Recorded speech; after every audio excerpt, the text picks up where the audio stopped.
Hello friends, the art of cooking ಚಾನಲ್ಗೆ ಸ್ವಾಗತ. Rainy ಸೀಸನ್ಗೆ ಇಷ್ಟವಾಗುವಂಥ ಒಂದು ಟೇಸ್ಟಿಯಾದ ರಸಮನ್ನು ನೋಡೋಣ. ಅದಕ್ಕೆ ಬೇಕಾದ ಪದಾರ್ಥಗಳು ನಾನಿಲ್ಲಿ 1 ಟೊಮೆಟೊ ಉಪಯೋಗಿಸಿದ್ದೀನಿ.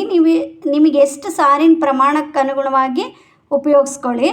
ಹಾಗೂ ಬೆಳ್ಳುಳ್ಳಿ, ಬೆಲ್ಲ, ರಸಮ್ ಪೌಡರು, ಜೀರಿಗೆ, ಕಾಳುಮೆಣಸು, ಹಸಿಮೆಣಸು, ಅರಿಶಿನ, ಉಪ್ಪು, ಸಾಸಿವೆ, ತೆಂಗಿನ ತುರಿ ಹಾಗೂ ಹುಣಸೆ ರಸ.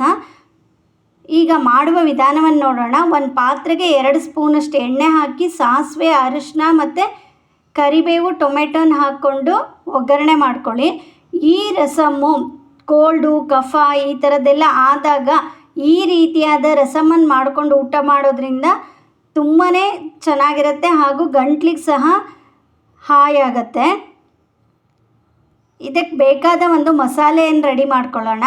ಒಂದು ಮಿಕ್ಸಿ ಜಾರಿಗೆ ಬೆಳ್ಳುಳ್ಳಿ, ಜೀರಿಗೆ, ಕಾಳುಮೆಣಸು, ಹಸಿಮೆಣಸು, ಸ್ವಲ್ಪ ತೆಂಗಿನ ತುರಿ ಇದಿಷ್ಟನ್ನು ಹಾಕ್ಕೊಂಡು ನಯಸ್ಸಾಗೋ ಥರ ರುಬ್ಕೊಳ್ಳಿ. ಹಸಿಮೆಣಸು ಆಪ್ಷನಲ್ಲು, ಬೇಡ ಅನ್ನೋರು ಹಸಿಮೆಣಸನ್ನು ಸ್ಕಿಪ್ ಮಾಡ್ಕೊಳ್ಳಿ. ಕಾಳುಮೆಣಸು ಮತ್ತು ರಸಮ್ ಪೌಡರಲ್ಲೇ ಖಾರ ಇರುತ್ತೆ, ಬೇಕಿದ್ದರೆ ಹಸಿಮೆಣಸನ್ನು ಉಪಯೋಗಿಸ್ಕೋಬೋದು.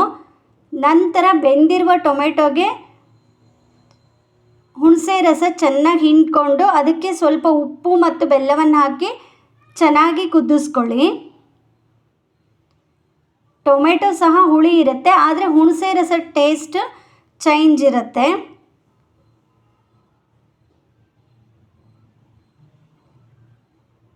ಈ ರೀತಿಯಾದ ರಸಮು ಎಲ್ಲರಿಗೂ ಇಷ್ಟ ಆಗುತ್ತೆ. ಚಿಕ್ಕ ಮಕ್ಕಳಿಂದ ಹಿಡಿದು ದೊಡ್ಡೋರಿಗೆ ಸಹ ಈ ರಸಮ್ ಇಷ್ಟ ಆಗುತ್ತೆ.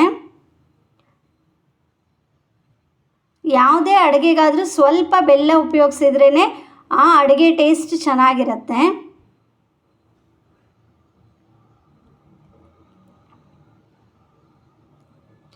ಈ ರಸಮ್ಮಲ್ಲಿ ಕಾಳುಮೆಣಸು, ಜೀರಿಗೆ ಇರೋದ್ರಿಂದ ಥಂಡಿ, ಶೀತ ಈ ಥರದ್ದಕ್ಕೆ ಎಲ್ಲದಕ್ಕೂ ತುಂಬಾ ಒಳ್ಳೆಯದು.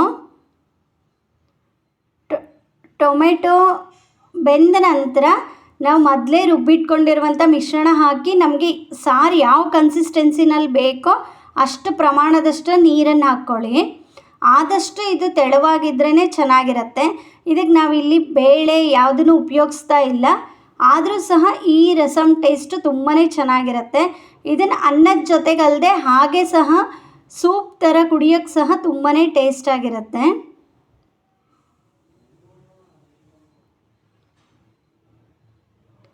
ಇದು ಚೆನ್ನಾಗಿ ಕುದ್ದ ನಂತರ ಇದಕ್ಕೆ ರಸಮ್ ಪೌಡರು ಹಾಗೂ ಇಂಗನ್ನು ಹಾಕ್ಕೊಂಬಿಟ್ಟು 2 ರಿಂದ 3 ನಿಮಿಷಗಳ ಕಾಲ ಚೆನ್ನಾಗಿ ಕುದಿಸ್ಕೊಳ್ಳಿ.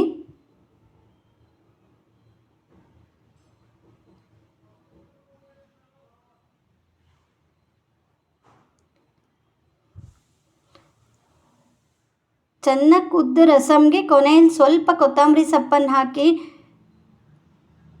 ಈಗ ರುಚಿಯಾದ ಮಳೆಗಾಲ ಅಥವಾ ಚಳಿಗಾಲದಲ್ಲಿ ಮಾಡ್ಕೊಳ್ಬೋದಾದಂತಹ ಟೇಸ್ಟಿಯಾದ ರಸಮ್ ರೆಡಿ. ಈ ವಿಡಿಯೋ ಇಷ್ಟವಾಗಿದ್ದಲ್ಲಿ ಲೈಕ್, ಶೇರ್ ಮತ್ತು ಕಮೆಂಟನ್ನು ಮಾಡಿ. ಇನ್ನೂ ಹೆಚ್ಚಿನ ವಿಡಿಯೋಗಳಿಗಾಗಿ ನನ್ನ ಚಾನಲ್ಗೆ ಸಬ್ಸ್ಕ್ರೈಬ್ ಆಗಿ.